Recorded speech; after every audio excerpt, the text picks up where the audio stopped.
के लिए अपने अपने मत बना लिए, अपनी अपनी परंपराएं बना ली।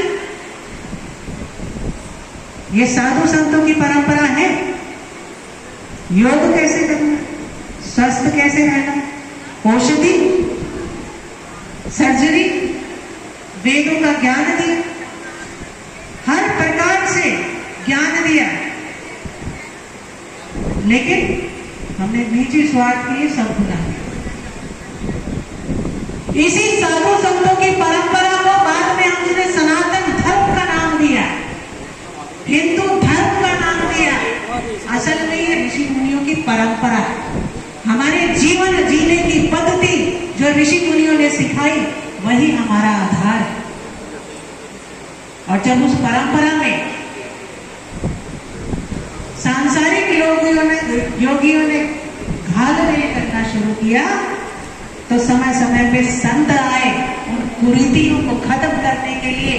संत रविदास जैसे महान संत हमारे बीच में आए। अनेक संत आज हमारे दलित समाज में, अभी मैं कहीं पढ़ रही थी कि कहीं पे बड़ा आंदोलन हो रहा। किस लिए आंदोलन हो रहा? कि दलित समाज के बीच में श्री गणेश जी का भजन चला दिया,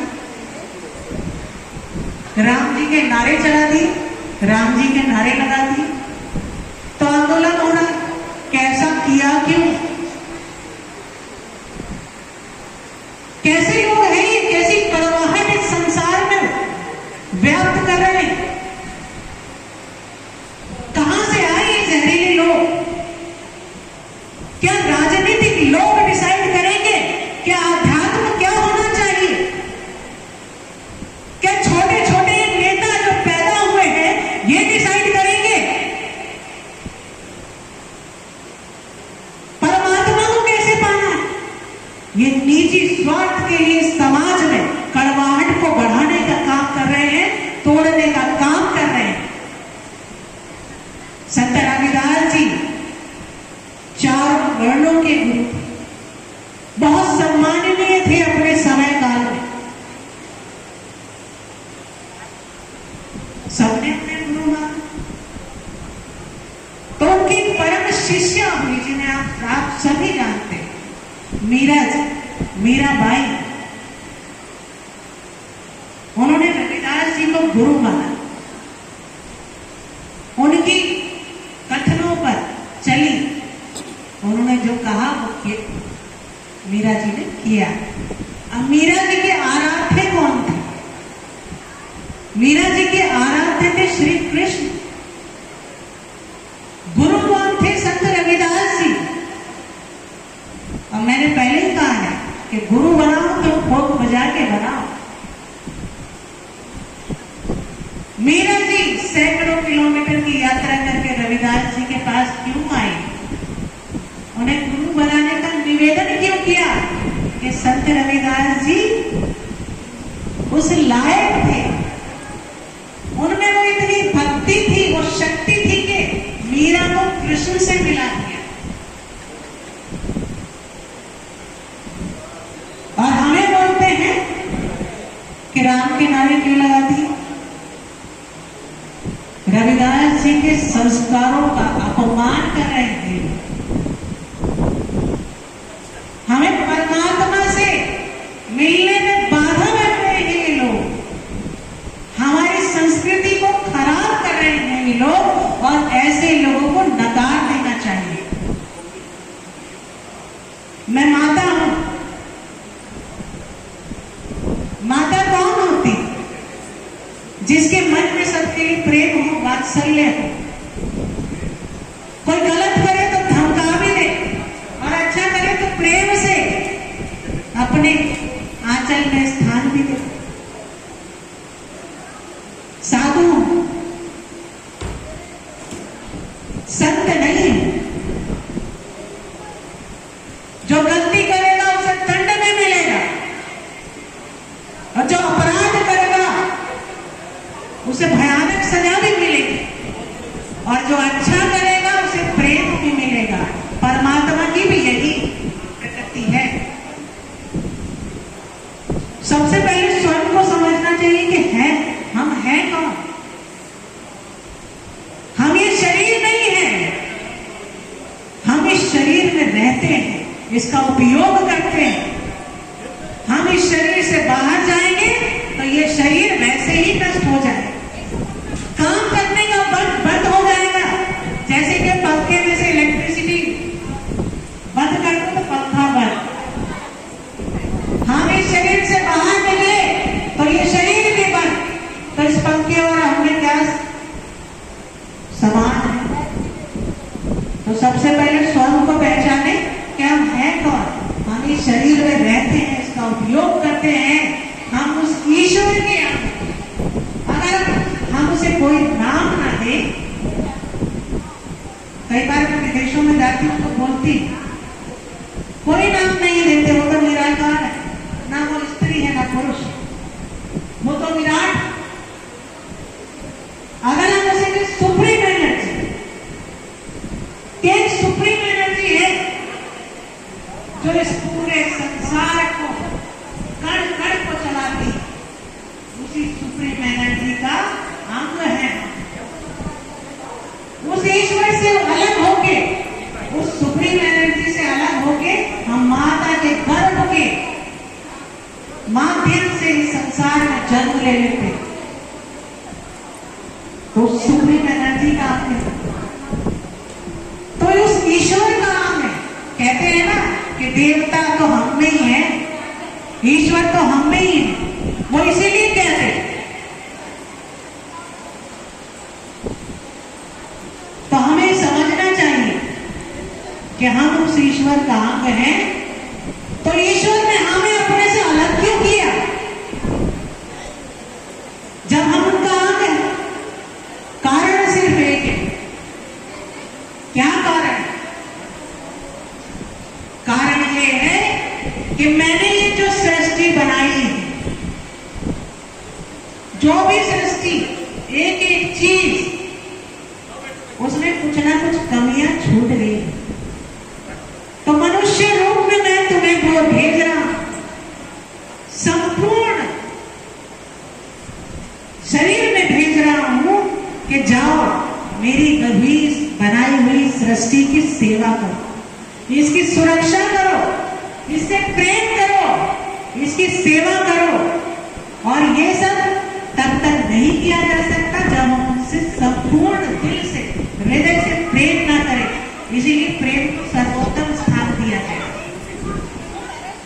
कारण यही है कि हम ईश्वर के कार्य करने के लिए यहाँ पे आए। और लक्ष्य क्या है? लक्ष्य भी एक ही होना चाहिए, एक ही है। लक्ष्य ये है कि ईश्वर के कार्य करते हुए उसी सुप्रीम एनर्जी, उसी ईश्वर में जाके मिलना, एक ही लक्ष्य। फिर हम इस संसार में ये जो कार्य कर रहे हैं, ये क्या है? ये तो हमारे बनाए गए कार्य कर रहे हैं। संतान उत्पत्ति क्यों? संतान उत्पत्ति की आवश्यकता इसलिए पड़ी कि हमने जो रिसर्च की, हमने पूरे जीवन काल में जो एक चीजें सीखी है, उस ईश्वर के कार्य किए हैं, इस प्रकृति की सेवा की है, वो हमारे बाद कौन करेगा? उस ईश्वर के कार्य को कौन करेगा? इसीलिए संतान उत्पत्ति की कि मैं इस संतान को उत्पन्न करता हूं, उसे वो संस्कार देता हूं, उसे वो नियम कायदे सिखाता हूं कि मेरे जाने के बाद भी ईश्वर का कार्य निरंतर रूप से चलता है। और सब कुछ मिथ्या, हमने दलदल में अपने पांव घुसा लिए और इस संसार रूपी दलदल से निकलने के लिए तैयार ही नहीं। समय समय पे साधु महात्मा आते, बताते, समय समय पे ईश्वर ने भी तरह तरह के अवतार लिए, और कितने अवतार लेंगे और कितने महात्मा आएंगे जो अपने शरीर को दान कर देंगे आप सबके लिए। संभल जाइए। संत रविदास जी के पद चिन्हों पे चलना, उसे आत्मसात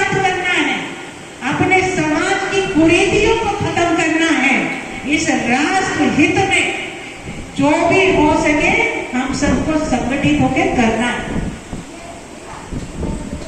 तो नकार दीजिए ऐसे लोगों को जो कड़वाहट पैदा करते हैं।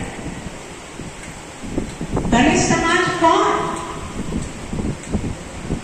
साधु संतों ने जब नियम कायदे बनाए तो गुरुकुल व्यवस्था की कि सभी के लिए समान रूप से शिक्षा संस्कार दें। 7 साल की उम्र में माता से अलग होके बच्चा गुरुकुल चला जाता है। 20-22 साल की उम्र में आता। गुरुकुल में किसके साथ रहता था? गुरु के साथ, गुरु माता के साथ, उन्हीं के सामने पलता था, बड़ा होता था, खाता पीता था, कार्य करता था। तो किसको सबसे ज्यादा पता होगा बच्चे के बारे में? गुरु को, गुरु माँ को।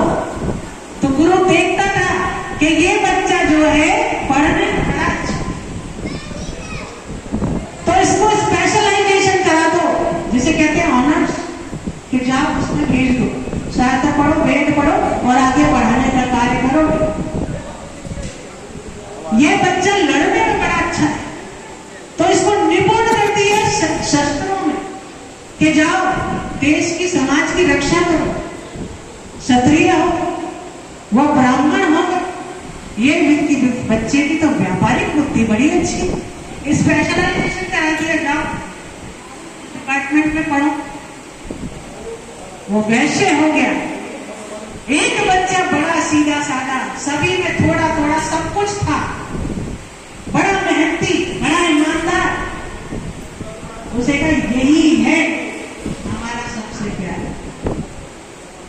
हम अपने आसपास किसे रखते हैं? जो ईमानदार और वफादार हो।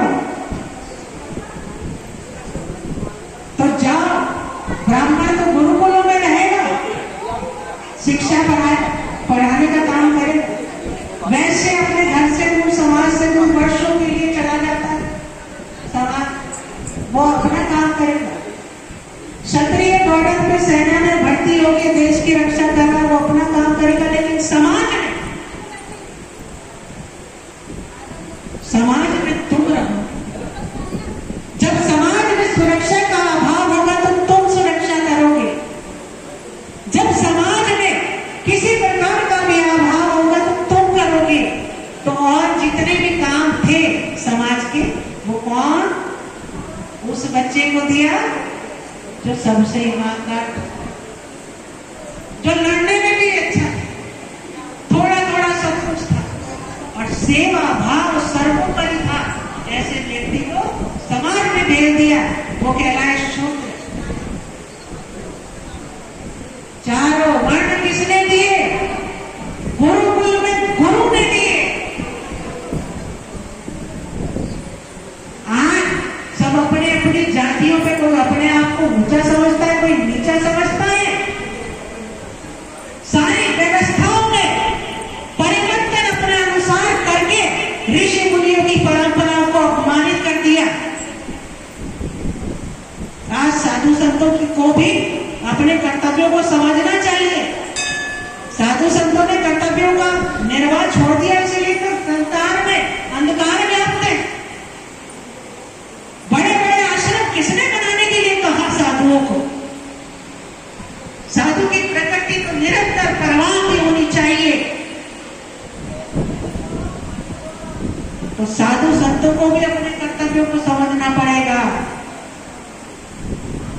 जब साधु संतों ने कर्तव्य छोड़ दिए तो दूसरों ने अपने हाथ में ले लिए और उन्होंने क्या कार्य में किया कि पूरा संसार अंधकार में भटक रहा। ऐसे लोगों को अब नकार देना चाहिए। उस ईश्वरीय सत्ता में विश्वास कीजिए। समय समय पे साधु संत आए, ऐसे साधु संतों पे विश्वास कीजिए। संत रविदास जी की परंपरा को मानने वाले आप लोग संत रविदास जी की परंपरा पे विश्वास कीजिए।